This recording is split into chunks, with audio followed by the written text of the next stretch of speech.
Japanese languages. I now request the spokesperson of the Ministry of External Affairs to conduct the rest of the proceedings.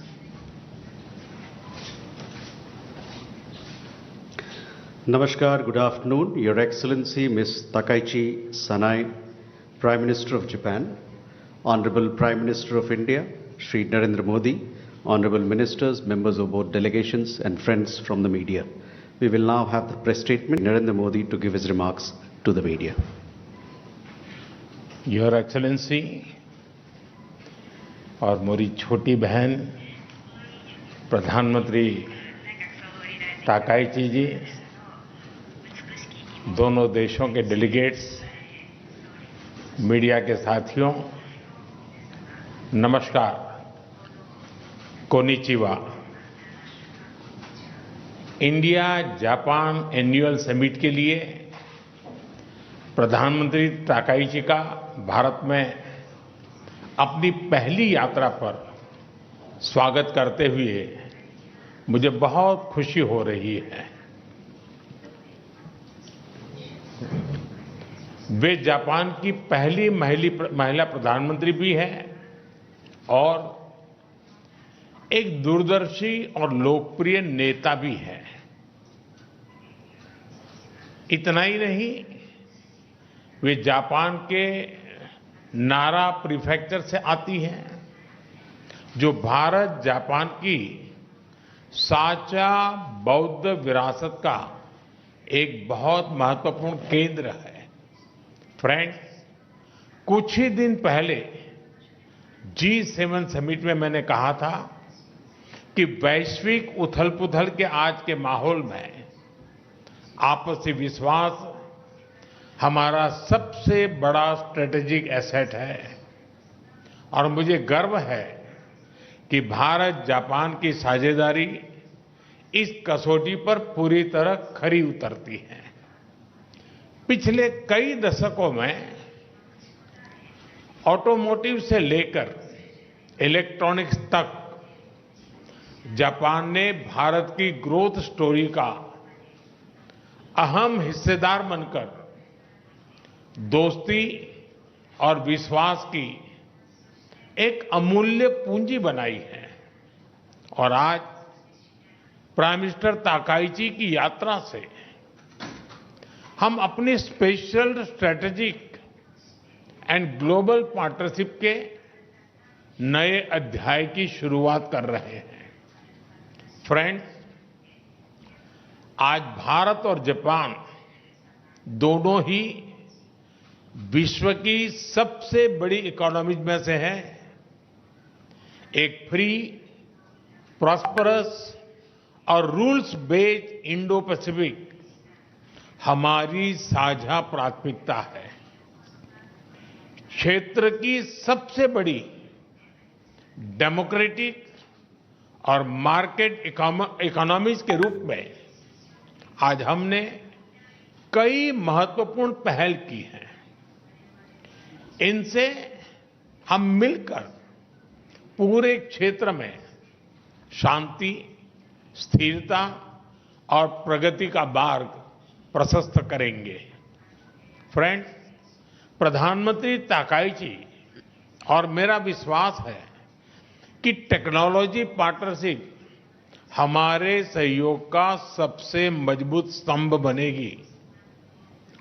इसी vision को साकार करने के लिए आज एआई के क्षेत्र में हमने जॉइंट स्टेटमेंट भी जारी किया है। भारतीय एआई इकोसिस्टम के कई प्रमुख संस्थानों में भी आज अपने जापानीज पार्टनर के साथ एग्रीमेंट्स किए हैं। जापान की प्रिसिजन टेक्नोलॉजी और भारत की सॉफ्टवेयर क्षमता, इसका संगम वैश्विक एआई विकास को नई गति और शक्ति देगा। डिफेंस के क्षेत्र में आज हमने भारत और जापान के पहले को डेवलपमेंट प्रोजेक्ट पर एग्रीमेंट किया है। नेवल रेडियो एंटेना यूनिकॉर्न का यह प्रोजेक्ट हमारी डिफेंस टेक्नोलॉजी पार्टनरशिप में एक नया अध्याय खोलेगा।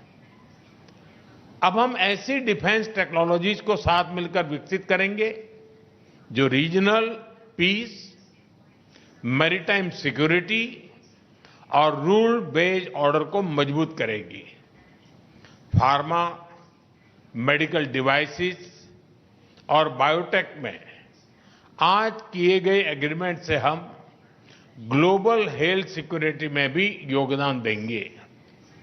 भारत का स्केल और जापान की क्वालिटी को जोड़कर हम अफोर्डेबल, रिलायबल और एडवांस हेल्थ सॉल्यूशंस दुनिया तक पहुंचाने के लिए काम करेंगे। Friends, Bharat Japan investment partnership निरंतर सुदृढ़ हो रही है। पिछले एक वर्ष में करीब 120 नए बिजनेस एग्रीमेंट्स हुए हैं, जिनसे भारत में $10 बिलियन से अधिक जापानीज इन्वेस्टमेंट आएगा। आज फाइनेंशियल सर्विसेज एजेंसी के बीच एग्रीमेंट से कैपिटल और इन्वेस्टमेंट फ्लोस और सुगम होंगे।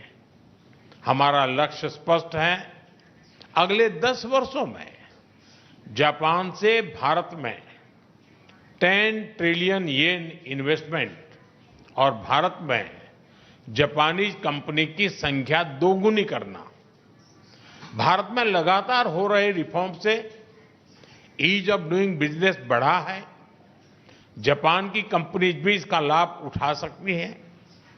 फ्रेंड, आज के अनिश्चितता भरे युग में भारत और जापान दोनों इकोनॉमिक सिक्योरिटी और एनर्जी सिक्योरिटी का महत्व अच्छी तरह समझते हैं।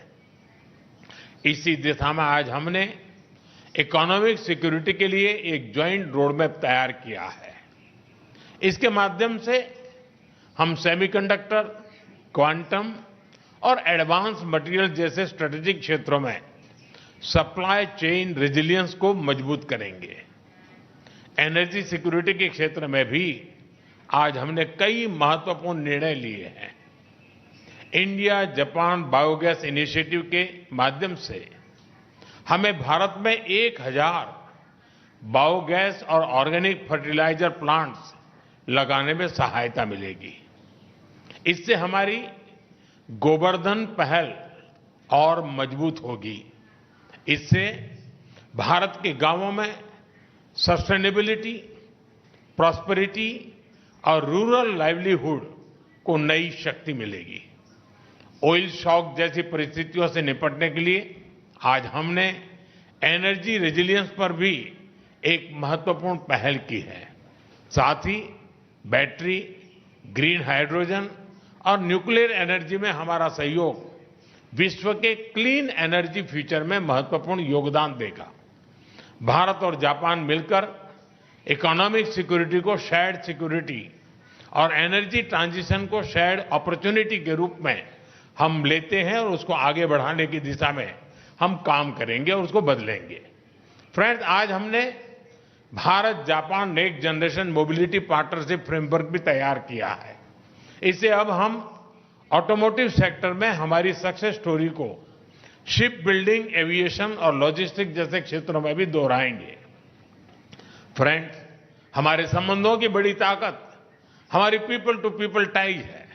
हम टैलेंट मोबिलिटी, स्किलिंग और टेक्निकल इंटर्नशिप प्रोग्राम इसके अवसर भी बढ़ा रहे हैं और दोनों देशों के बीच रिसर्च, एजुकेशन और स्टार्टअप सहयोग भी सुदृढ़ कर रहे हैं। हमें बहुत खुशी है कि अगले वर्ष हम भारत जापान डिप्लोमेटिक रिलेशंस की 75th एनिवर्सरी मनाने जा रहे हैं। इस महत्वपूर्ण अवसर पर हम कल्चर, टूरिज्म और क्रिएटिव इकोनॉमी सहयोग से आपसी कनेक्ट और प्रगाढ़ करेंगे। योर एक्सेलेंसी, भारत और जापान की इकोनॉमी कॉम्प्लीमेंट्री है।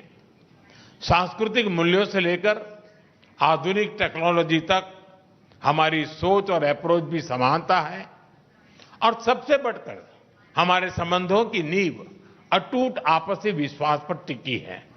मुझे पूरा विश्वास है कि हमारी यह विशेष साझेदारी सशक्त और समृद्ध जापान के आपके विजन, विकसित भारत के हमारे संकल्प और विश्व की प्रगति को नई ऊंचाइयों तक ले जाएगी। एक सशक्त और समृद्ध जापान का आपका विजन, विकसित भारत का हमारा संकल्प और पूरे विश्व की प्रगति को मिलकर साकार करें। मैं फिर से एक बार आपका हृदय से बहुत बहुत स्वागत करता हूं। आपका बहुत बहुत धन्यवाद। अरिगतो गोजाइमास।